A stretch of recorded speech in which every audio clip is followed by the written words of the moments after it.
Bismillahirrahmanirrahim. Assalamualaikum warahmatullahi wabarakatuh.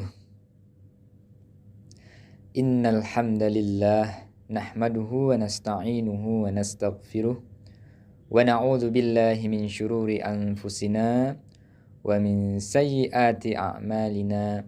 May yahdihillahu fala mudhillalah wa may yudlil fala hadiyalah. Asyhadu an la ilaha illallah wahdahu la syarikalah wa asyhadu anna Muhammadan abduhu wa rasuluh. A'udzu billahi minasyaitonir rajim. Bismillahirrahmanirrahim. Wa laqad yassarnal qur'ana lidzikri fahal mim muddakir. Allahumma inni a'udzu bika min munkaratil akhlaqi wal a'mali wal ahwa. Rabbi syrah li sadri wa yassir li amri wahlul 'uqdatam min lisani yafqahu qawli. Kaum muslimin rahimani wa rahimakumullah. Alhamdulillah, Allah Subhanahu wa taala kembali memberikan kesempatan kepada kita untuk menikmati beribadah di bulan mulia Ramadan ini, insyaallah. Mudah-mudahan kita sebagai orang beriman diberikan kemudahan untuk mengambil hikmah, mengambil pelajaran pada bulan Ramadan ini. Salah satu yang bisa kita ambil atau kita tanamkan dalam diri kita selama di bulan Ramadan ini adalah kesederhanaan. Banyak sekali Rasulullah SAW dan para sahabatnya mencontohkan sikap-sikap sederhana yang dapat kita contoh dan kita teladani. Kisah Umar bin Khattab misalkan, di saat menjabat sebagai khalifah, ia memiliki seorang teman dekat bernama Hafs. Hafs ini selalu menolak ajakan Umar bin Khattab untuk makan bersamanya. Hafs mengatakan bahwa makanan sang khalifah sangatlah sederhana. Bahkan lebih baik makanan Hafs dan keluarganya di rumah. Dengan kritikan itu Umar pun menjawab, kalau aku mau, maka aku bisa mendatangkan makanan yang lezat dan aku bisa mengenakan pakaian yang mewah. Tetapi aku sisakan kesenanganku untuk di hari akhirat kelak. Masya Allah. Begitu memandang sederhananya kehidupan di dunia ini oleh seorang Umar bin Khattab. Para kaum muslimin rahimani wa rahimakumullah. Umar bin Khattab bersikap demikian karena mencontoh Rasulullah SAW. Umar bin Khattab berkisah tatkala Rasulullah SAW masih hidup, ia meminta izin untuk menemui Rasulullah. Kemudian ia mendapati Rasulullah SAW sedang berbaring di sebuah tikar yang sangat sempit. Bahkan sebagian badannya Rasulullah itu di atas tanah, berada di atas tanah. Dan tikar tersebut sangatlah kasar.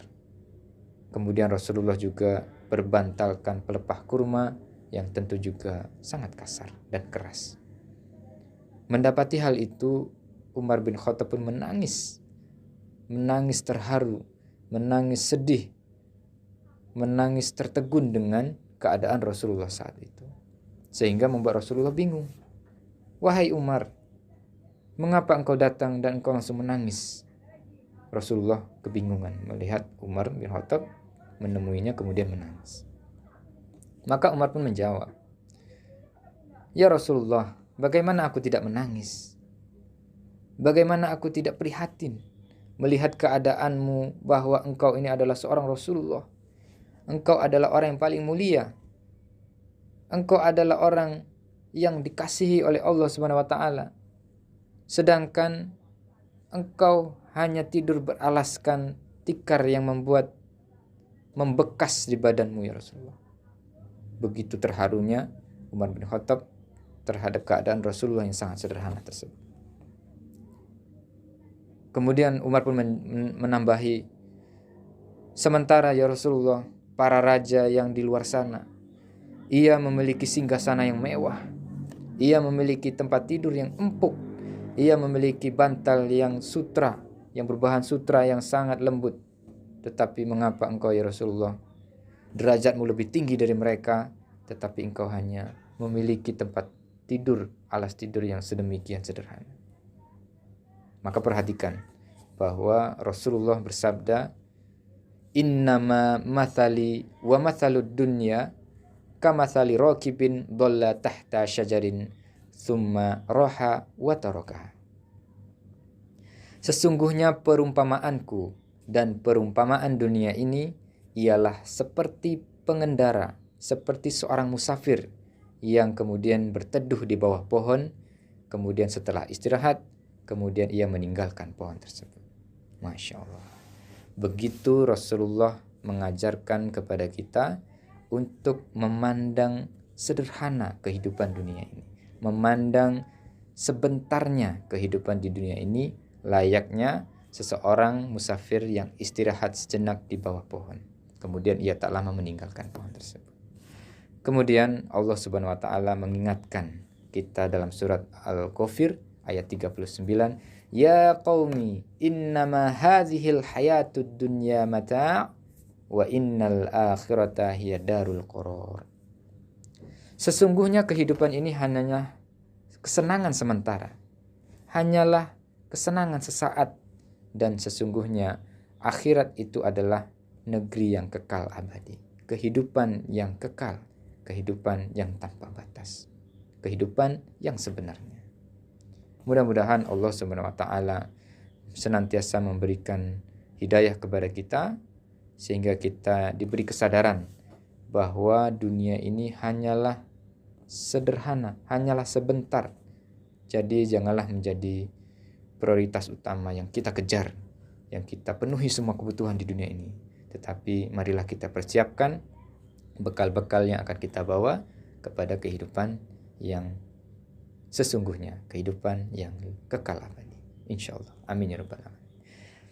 Kesadaran bahwa dunia ini hanyalah perantauan adalah kesadaran para nabi, para sahabat, para ulama, yang mudah-mudahan kita juga bisa menjemput atau menteladani kesadaran tersebut bahwa dunia ini hanyalah sementara, dunia ini hanyalah sebentar. Namun perlu diketahui bahwa para sahabat, para Rasulullah dan para ulama tidak menafikan akan kesenangan dunia, bahwa tubuh ini membutuhkan makan, bahwa tubuh ini membutuhkan sesuatu yang harus ada, yang harus diusahakan juga saat berada di dunia ini. Maka bukan berarti kita sama sekali tidak mencukupi kehidupan kita di dunia, sama sekali tidak mencari nafkah, bukan begitu. Tetapi para ulama dan para nabi, kemudian para sahabat itu, mereka hanya tidak menghabiskan seluruh kesenangan itu hanya dipenuhi di dunia ini saja, tetapi hanya sekedar memenuhi kebutuhan. Kaum muslimin rahimani wa rahimakumullah, kesederhanaan adalah hal yang terpenting untuk menumbuhkan kesadaran tersebut bahwa dunia ini hanyalah sementara.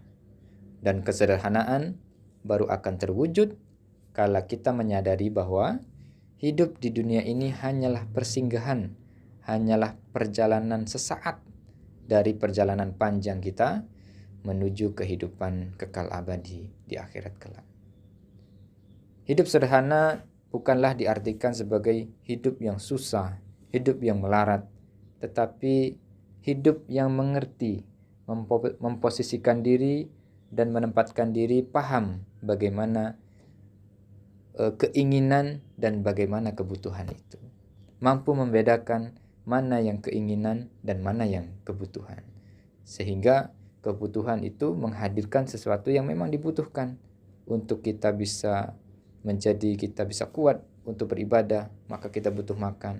Untuk bisa beribadah, maka kita butuh pakaian untuk menutup aurat, dan banyak hal lagi kebutuhan-kebutuhan yang mengantarkan kita untuk bisa beribadah kepada Allah Subhanahu wa taala.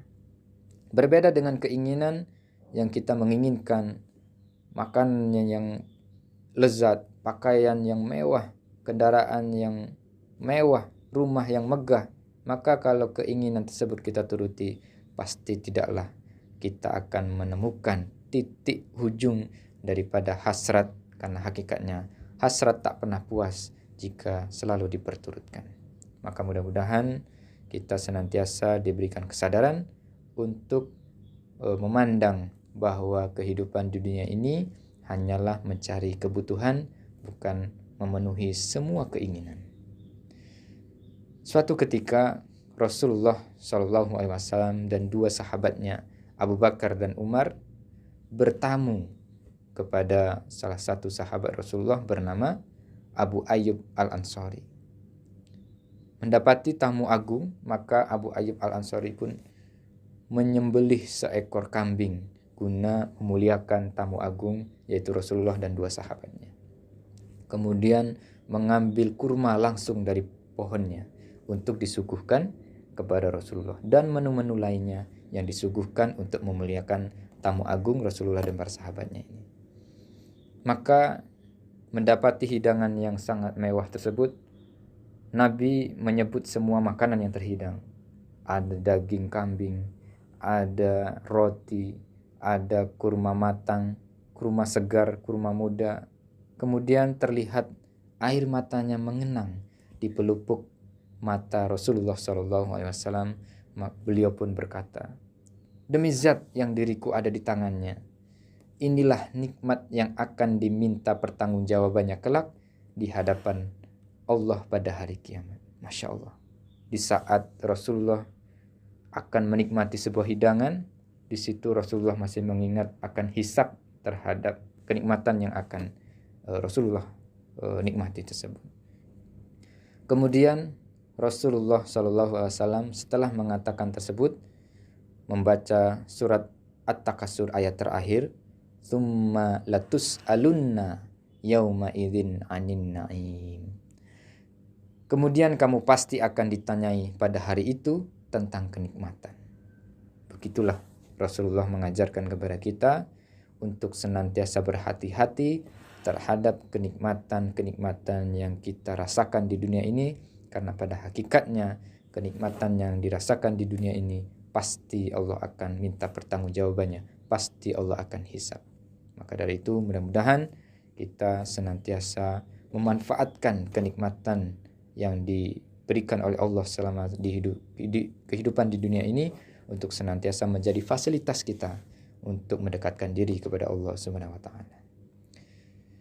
Maka marilah para kaum muslimin rahimani wa rahimakumullah, kita jadikan Ramadan ini sebagai fasilitas kita untuk menjadi pendidikan bagi kita memupuk sikap kesederhanaan ini. Tidak berlebih-lebihan dalam menikmati kehidupan ini, tidak berlebih-lebihan dalam mengejar kehidupan dunia ini. Fokus dengan kebutuhan hidup saja. Jangan fokus dan jangan menuruti hasrat, keinginan yang pasti tidak akan pernah henti-hentinya. Kesederhanaan mungkin dapat kita mulai di bulan mulia ini dengan menyederhanakan menu berbuka, yang pastinya di sana bergejolak keinginan dan kebutuhan. Ketika sedang siang hari dahaga yang sangat mencekam, kemudian rasa lapar yang sangat kuat, sehingga menimbulkan hasrat keinginan, ingin makanan ini, ingin makanan itu. Banyak sekali menu yang kita inginkan, tapi pada hakikatnya ketika kita berbuka, banyak sekali kejadian bahwa menu tersebut tidak habis. Menu tersebut tidak sanggup kita habiskan karena saking banyaknya. Itu adalah contoh berlebih-lebihan yang semestinya dapat kita hindari, dapat kita perbaiki dengan melihat kebutuhan dalam berbuka puasa. Kebutuhan di dalam membatalkan puasa adalah berbagai makanan yang bergizi, yang cukup, yang thayyib, yang tidak berlebihan sehingga cukup mengenyangkan dan cukup memberi tenaga kepada kita untuk bisa melaksanakan ibadah qiyamul lail, kemudian besoknya kita sahur dan bisa sanggup untuk melaksanakan ibadah puasa di hari berikutnya. Pesan Rasulullah terkait dengan perbandingan dunia dan akhirat yang mungkin bisa kita jadikan sebagai pengingat kita bahwa Rasulullah membandingkan kehidupan akhirat dan kehidupan dunia ini sangatlah jauh perbandingannya. Rasulullah bersabda, "Wallahi mad dunya fil akhirati illa mithlu ma yaj'alu ahadukum isba'ahu hadhihi fil yammi falyandur bima yarji." Demi Allah, tidaklah dunia dibandingkan akhirat melainkan seperti salah seorang di antara kamu mencelupkan jari telunjuk ini ke dalam lautan. Kemudian setelah ia angkat, maka ada air yang membasahi di jari tersebut, dan itu adalah pemisalan kehidupan dunia, sedangkan air yang masih tertinggal di lautan luas tersebut adalah pemisalan kehidupan di akhirat. Masya Allah, begitu jauh sekali perbandingan antara kehidupan di dunia dan kehidupan di akhirat. Mudah-mudahan kita senantiasa diberikan kesadaran akan betapa fananya kehidupan di dunia ini, akan sebentarnya kehidupan di dunia ini, dan kehidupan di akhirat adalah kehidupan yang kekal abadi, kehidupan yang sesungguhnya.